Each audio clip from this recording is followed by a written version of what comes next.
that's where I come in. A few months ago, Nurse Juliet Benson and her colleagues contacted me to see if I'd come and have a look at it. Today, I've decided to gate crash their weekly staff and patient meeting. Look at this.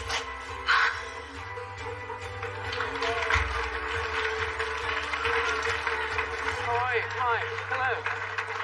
Hello.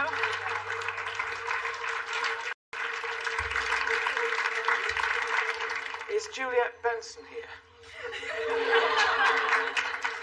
Yes.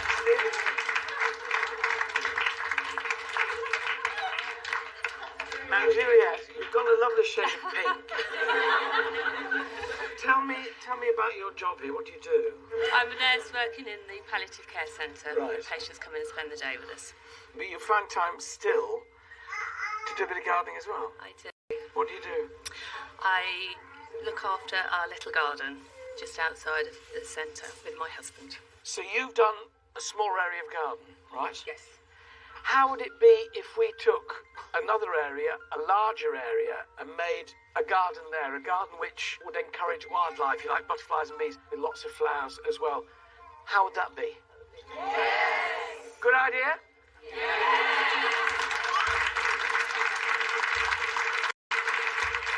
Oh, crikey. Crikey indeed. This is a big space, so I want to get a clearer idea of how it can help those who'll use it. Julia, just give me an idea of the geography here then. This is the children's hospice is this part here, and the adult hospice is behind me. So it's very handy in that you can either be in it or you can see it from where you are. Where you are, yeah. And you can tell that it's important to Jack, that it's doing him Yes, good. he loves it. You can see he's kicking his legs when he's outside.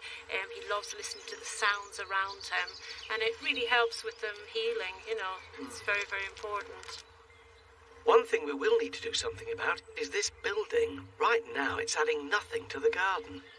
We've got an enormous chalet in the middle here. Is this very important? We do use it. Does it have to be right here? Probably not. Probably not. Is that so nice way of saying, do you want to move it? I'm fine, you're going to do it. Moving the shed is the least of our problems. This is the biggest project I've ever taken on. I'm going to try and transform this 500-metre plot so that in just 1 year, it's humming with wildlife forever. So while the boys start taking down the chalet and prepare the site for me, lovely jubbly,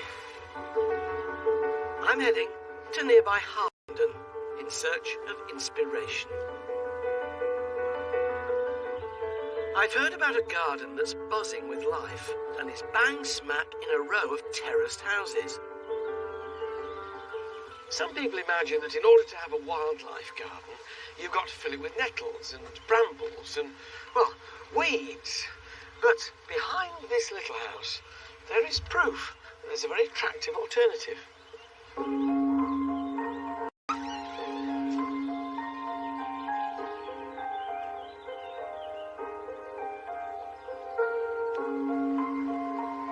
At first glance, this looks like a beautifully designed, tranquil garden, a welcome antidote to the suburban sprawl that surrounds it.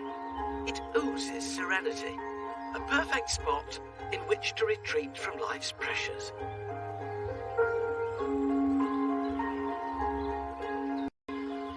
But look closely, and you'll see that it's not just the owners who are enjoying this garden. It's alive. That's because every nook and cranny has been designed with nature in mind. Water is essential to all creatures, so a pond should be at the heart of every wildlife garden. This pond is perfect for wildlife because it's got sloping sides. That means that birds and hedgehogs can come and take a drink and still be able to get out of the water. It's perfect too for frogs and toads to lay their spawn. It's teeming with tadpoles. It's also teeming with insects. It's a complete ecosystem in itself. The choice of plants is key to any wildlife garden. Here, you're enveloped in colour and scent, whether it's fragrant choisia hanging from an archway, or deep red peonies twinkling like rubies in the flower beds. To us, it's a pleasure to experience, and it's also an open buffet for our winged friends. It's single flowers that bees and butterflies love because they're packed with nectar and pollen. Look for plants like alliums, ornamental onions, and ornamental thistles, simply stuffed with nectar. It's the presence of nature that makes this garden so tranquil, and that's exactly what I want to achieve at Keach. But if I'm honest, I don't think this style is going to work without to a traditional dwelling, whereas Keach is a modern building. Our challenge is going to be to create a contemporary, cutting-edge design that's still attractive to wildlife.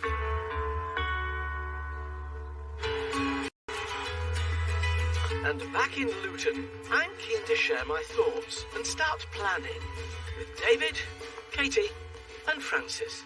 We have a special challenge. Keach is such a special place. Your challenge is to make a garden, a wildlife garden which is modern, which reflects this building. We've got to make homes here for what you might call three kinds of wildlife, three zones if you like. A pond at the centre.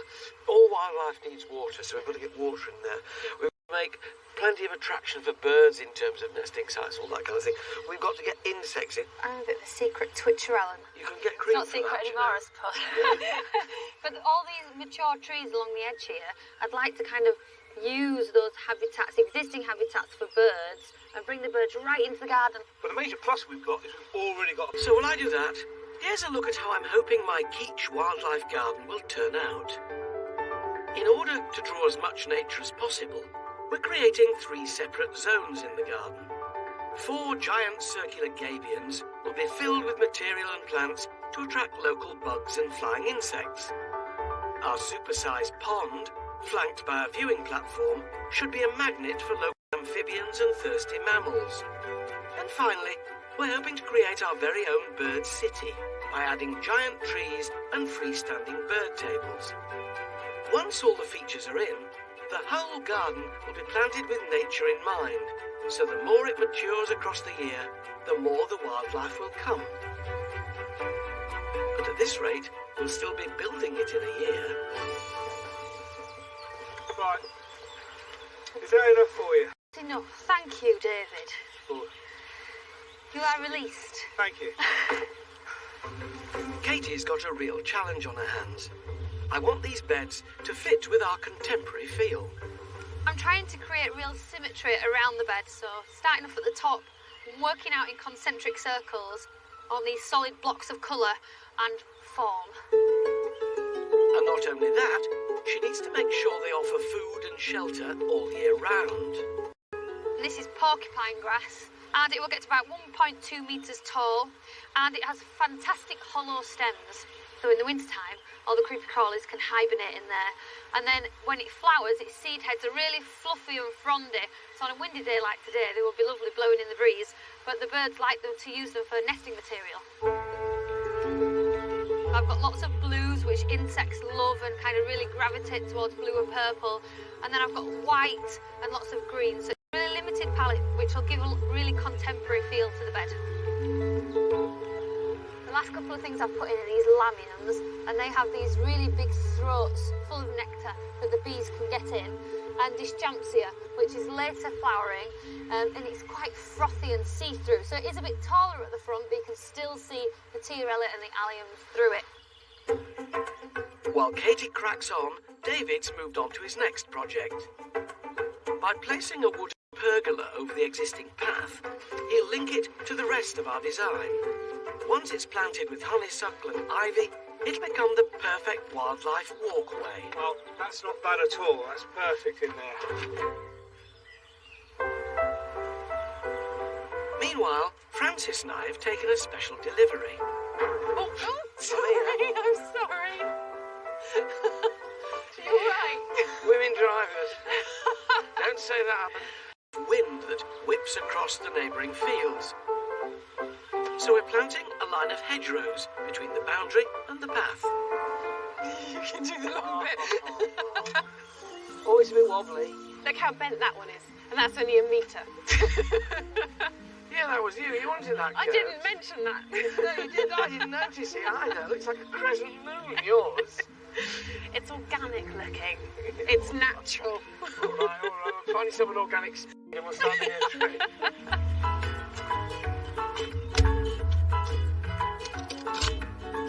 You can buy hedging plants about that big, around a foot tall, for less than £1 a piece, and that means a long run of hedging is very inexpensive. But if you want to do it like this in late spring, early summer, and you want instant effect, then this is what you can get, which is a strip, in this case of country hedge, and it's been grown in a kind of trough. Do you see at the bottom? All like they're wrapped in polythene, and you've got a row of hedge, and you just add it all together. I can drop it into that trench. Look at this, instant hedging, quite literally. And then, having measured it, you see, I ain't been impressed with the fact I got the right length, and now I can just fill in around it. Hedgerows are the main habitat for much of Britain's endangered wildlife, so they're a crucial addition to our garden. These hedges are made up of 10 different species, so they'll provide shelter and food throughout the seasons. This hawthorn, for example, will have blossom in the spring, which is great for insects, butterflies, bees and all that kind of thing, which also provides food for the birds and mammals. But then it will have fruits which come at the end of the summer and throughout the autumn. So that provides, again, more food for birds when other things might be scarce. Hedges are one way to attract birds to the garden. The other is trees. And Katie's on the case. She's taken delivery of 5 mature specimens, and once they're planted, they'll provide instant habitats. Right, guys, I've got 5 trees that need to go in. So 3 are really huge, and I've got 2 smaller ones. We're going to need some mechanical assistance because they're even too heavy for you, Kate, I'll tell you that. These are 10-year-old trees weighing hundreds of kilos, but their root ball is small, so planting them is a tricky task. They'll need proper securing. Now, what we're doing in here is to put 2 sleepers really as anchors right at the bottom of the hole. One going on one side, one going on the other with the wires underneath. And next, to add a lot more weight and a lot more stability, we're going to be putting back in a lot of this heavy soil straight on top.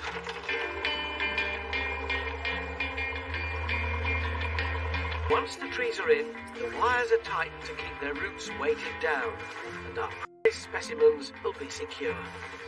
This is a sorbus, or a rowan tree, and it's a British native tree, so the wildlife will love it. And if you're lucky enough, like I was at home last year, I had a flock of waxwings come to visit mine, and they stayed and gorged on the berries for a few days. Now, I've got quite a few to get in yet. There's lots to do. Dominic, get a move on. We're only filling it in. Cheeky monkey. What's that bird's nest? Oh, it's the top of your hair.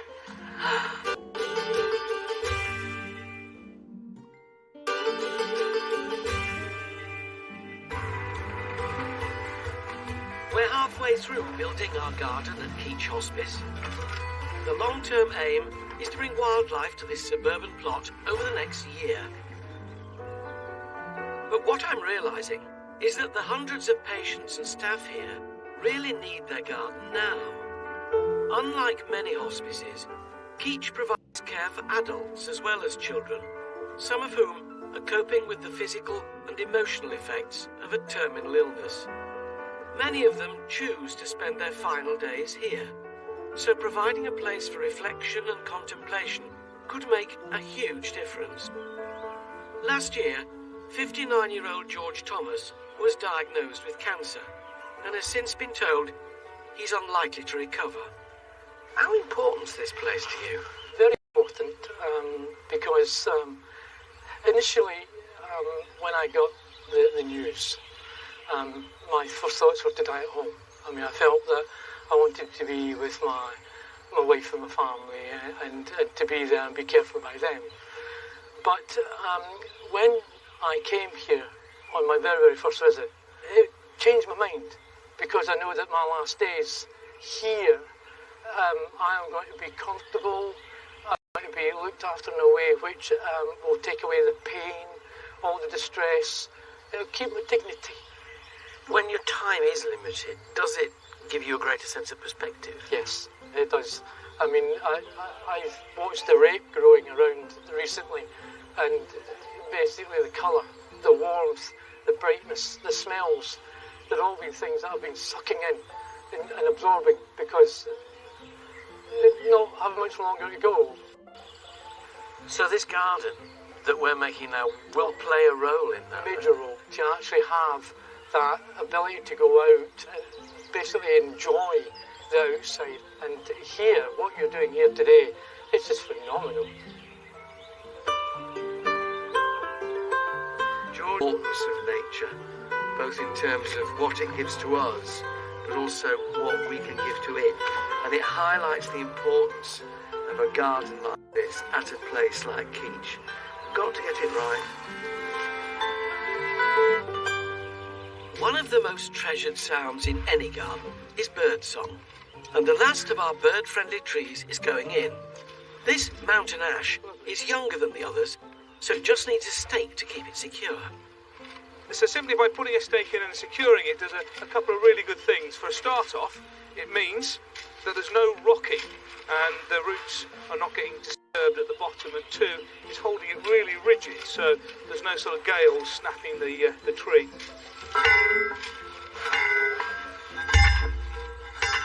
If you buy the straps that have got belts, so you literally tighten it up as if you put your trousers on, you've got to remember to slacken the belt off as the tree grows, otherwise it ends up constricting the tree itself.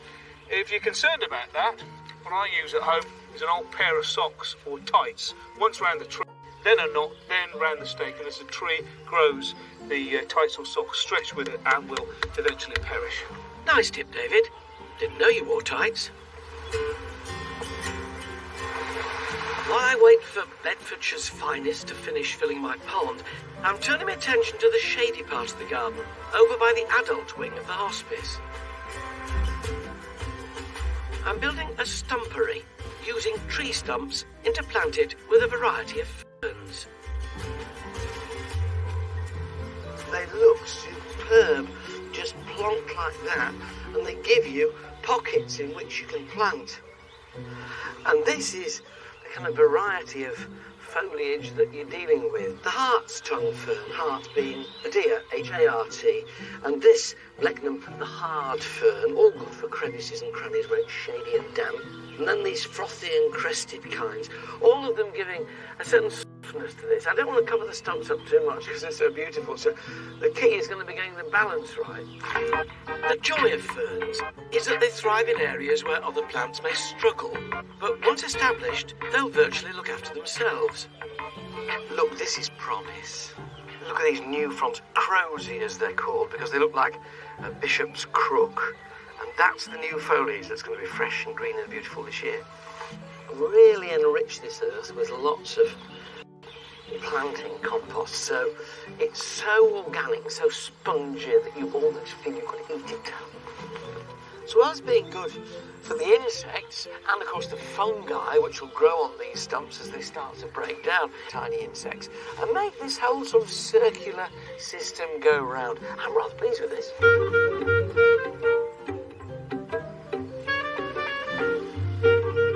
With the trees all planted, Katie's moving on to phase 2 of her avian master plan, creating a city of bird tables. Okay. Where you want them? Well, I don't want them to look too plinky plonky. Plinky plonky? It's a technical term. Yeah. I want a nice rhythm of them down there. How many have you got? 7. Oh, right, yeah. Okay? Here? Yeah. Each table has to be carefully positioned to attract our feathered friends. And the next one, yeah, where your foot is. Yeah.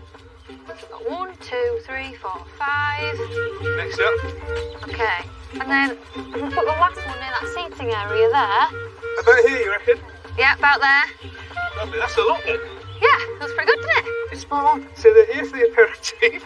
They go on for the starter, then the main, then the dessert, and finally Cheese board. a little glass of brandy. Excellent. Very good. Well, I've got something. Hang on. Oh, go on. Oh, you're winding me up. That's it. So, you get down the other end. It'll be a while before the real birds come, so Katie's making do. You are joking. That bird is rubbish. That's never going to make anywhere near down here. He's definitely not native. Ready?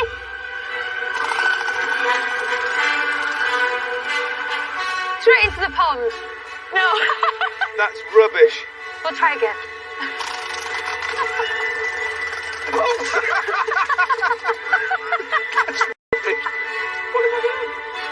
This is all highly scientific, I promise you. I think it needs more winding. More winding, okay.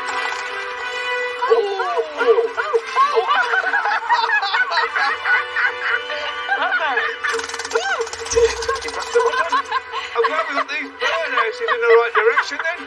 Can we get on? Let's hope we have more success with the real thing. One thing we do need to get right in this garden is our butterfly habitats. 60% of Britain's native butterfly species are in decline. So Frances is creating special planters for the pond area, and she's roped in butterfly expert Paul Allen to help her. A really good one actually is the golden hop. Now, this is quite an attractive plant. Obviously, most people are familiar with hops, and they produce you some very nice beers. Yep, I'm from Kent. I know all about hops. But this is a great one because it's got lovely, vibrant, yellowish leaves. Yeah. And the comma butterfly will lay its eggs on these leaves, Okay. and the caterpillars will eat them. So, cuckoo flower, which is actually the food plant for the orange-tipped butterfly, they lay their eggs on the flowers, and the caterpillars will eat the seed pods here. So again, a nice one that will kind of look after itself almost. Okay. These containers are quite bright, to say the least. Does that matter?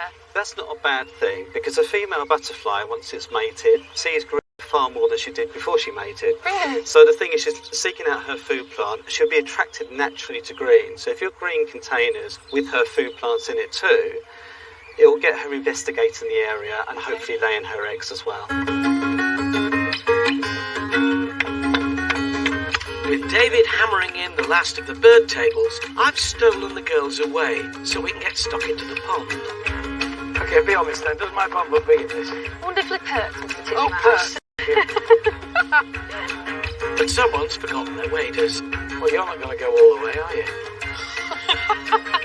Not wearing those. You'll be lucky if you're in the shallows. Okay, I'm going in. Just like the garden in Harpenden, our wildlife-friendly pond slopes up to the edge. Easy for amphibians, not so easy for gardeners. Dungarees are going to get wet. I warned you. It suddenly goes. We're putting in a range of aquatic plants. Some oxygenate the water, others, like these lilies, provide shelter. They come in these aquatic plant baskets, which are perforated with aquatic compost in there, no fertiliser in, and quite a bit of weight to hold them in position. And this mare's tail, as it's called, Iparus, is going right on the edge. There, this is the marginal aquatic. Over time, they will outgrow these baskets. You'll have to take them out and divide them up and give them new ones. Or they can root through into the sort of soily area that develops at the bottom of the pond and keep growing. As long as they're happy, you can leave them alone. The range of plants available for ponds is huge, from leafy watercress to delicate yellow-flowered ranunculus. One of the things I love about pond plants is that they're really different and exciting. Very different from what you'd find in a herbaceous border in the garden. This Carex grey eye has these amazing seed heads. Look at them. Love them. And then this cotton grass is all fluffy and feathery. Definitely adds a new dimension to a garden. These aquatic and marginal aquatic plants are not just here to look pretty. They're vital for the wildlife, somewhere to shelter, somewhere to lay their eggs. You'll find with these irises and reeds and rushes that go down into the water that dragonflies and damselflies lay their eggs on the very bases of the leaves just underneath the water. And then when they turn into larvae and get to the stage where they're about to hatch into dragonfly, they climb up these iris leaves, shed their old skin, and fly pond is working. But it looks as though Katie's been playing with her toys again. Look what I found. You're not meant to introduce fish until a couple of months have passed and everything else is It looks so at home. Look at him. Look at this. I rather like that. With the pond nearly finished, we're on the home straight. But this is the nervous part. I've very high expectations for this garden. and so do the people who need it. In just a few hours, we'll find out whether it's up to the task.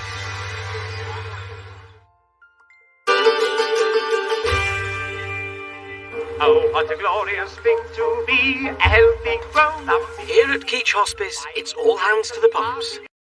Over the next 12 months, we'll be coming back to see whether this garden really can become a beacon for wildlife. But its owners haven't even seen it yet, so we need to get it finished. David's enlisted the help of volunteers from the centre to help him build a habitat for another species in decline, the solitary bee. I love bees. I'm a beekeeper. And not all bees live in hives. They're not all collective. Some of them are solitary bees. They're all on their own.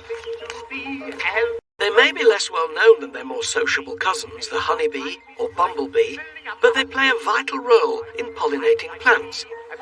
So we're creating hundreds of miniature homes for them to make their nests. I think it looks cute, and you'll see them. They just come in and they're flying out, and it'll be like a wall of activity for our little bugs.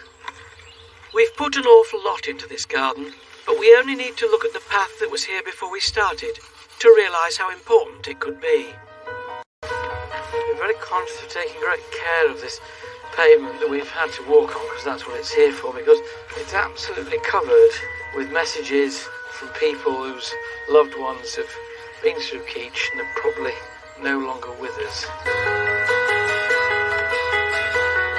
This garden is almost ready to be revealed to its new owners. But for those who are too unwell to come outside, we're adding cameras that will monitor the garden in the following months. These are then connected to a TV monitor inside. Hey, look at that! This garden has been a monster to build. But as the last touches go in, it's finally finished.